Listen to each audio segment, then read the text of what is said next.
So next tip, really building on what you're saying, is do as much by hand as possible, right? Make the dough if you can. If not, then, buy a pre-made pizza dough and then shape it. But when it comes to your topping, cut your lettuces by hand, cut your cured meats or your charcuterie by hand so they're the size, the thickness, the shape that you want them. Chop your vegetables, toss things in seasoning, but do as much by hand as possible. And here's why.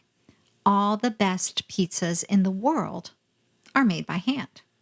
Like, if that's not enough reason to do it by hand, don't go buy the pre-chop. Don't put it in your food processor just because you think it gets it done faster. You're still going to have to wash your food processor. Anyway, do it by hand. It's therapeutic. Oh my gosh, it's really therapeutic. It really does taste so much better. Even the pesto. Like, if you're going to make, I make pesto in my food processor. Pesto. This is a great time. Your basil's flying. Right. But I always do it in my food processor, except when it's going to be a topping on my pizza. Then I get the mortar and pestle out and I pound it. And there's no comparison. There is no comparison to hand pounded pesto versus what comes out of the food processor. So do what you can by hand.